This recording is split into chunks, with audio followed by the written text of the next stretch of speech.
Born on the 27th of July 1982 in Arandez, Araffath Muhuure was a renowned music producer. His love for music was sparked in 1993 when he began to make church beats at the age of 11.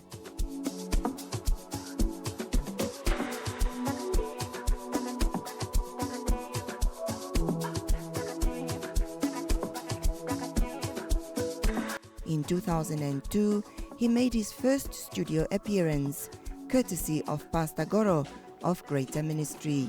He later joined a group called Eagles Mentality. Of course, I started off from a keyboard player to a worship team leader. I was a worship team leader, and then I used to compose songs and stuff like that. So, then up until I came to Open Whereby, I really wanted to sit in the studio, and apart from just producing songs and just singing in the church, I wanted them to be recorded, and that's actually where I met Pastor Goro. Understand, at Jesus Center. He later drifted away from the group and started 777 Music Studios. He then signed Mazanga and Diop. I've made songs all over. It is very difficult to say a specific song because I've made songs with PTK, I've made songs with Tadabuti, I've made songs with Lady May, Blossom, Confirma Come is that was my production. Etapate is it's just one of my productions. Mazanga is just, the list can go on.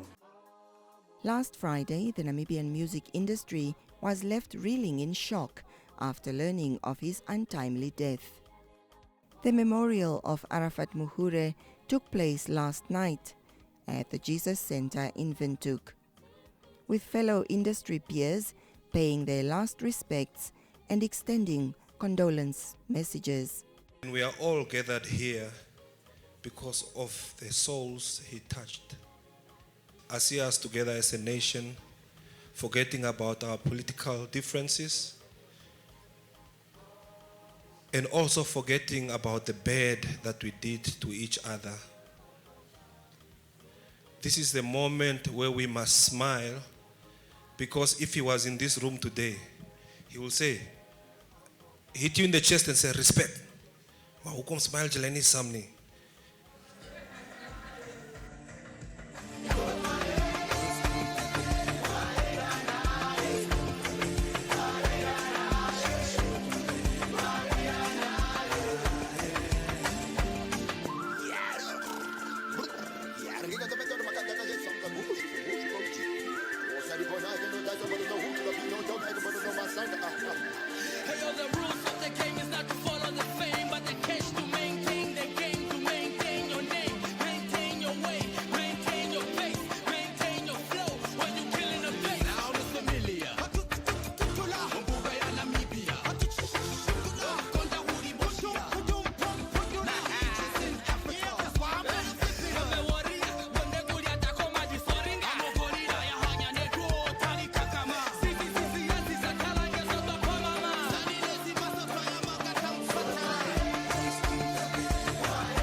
Dion, you have worked on quite a number of projects with Araffath. How do you think Araffath's loss will affect the music industry? We don't have a lot of producers in Namibia, so losing Araffath is a big loss to the industry. Because our industry is small, and to lose anybody, it's always it's gonna impact. It's gonna impact. Like, we're gonna feel the changes and all that. Yeah, it's a big loss. It's a really big loss to lose somebody who's talented, somebody who was putting people on, somebody we worked with multiple times, a lot of songs, and he was a producer of Kodolopa and all other songs. That's why guys should know it. It's a big loss. It's a big loss. Esho, Araffath has groomed a lot of artists. How would you say that your music rose since you worked with Araffath? Araffath is the core of my music, the core of my existence, the core of ethnics. It's quite surreal to have to stand here and talk about him like that. We only had planned unfinished music. We keep on procrastinating. And I think in like around about January, he called and it's like, I don't know why you're not coming to see me. I'm dying. And I'm like, oh, you're so dramatic. You're not going to die. You are healthy. You are fit. You're fine. And he's like, you never know. But call your brother. Just check up on me. And I was like, you love attention. You think we don't have problems or what? And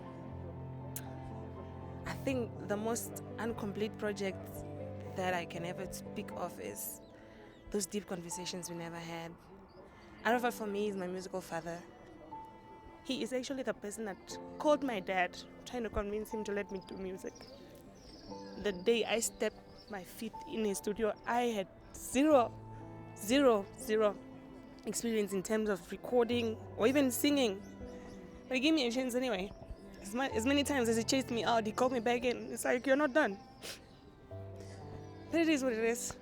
And I think by the grace of God, all we can do is just accept and try to move on steady. Because they say that slowly is the fastest way you can move forward. And we do all need time to heal, to celebrate, and to appreciate his existence on earth.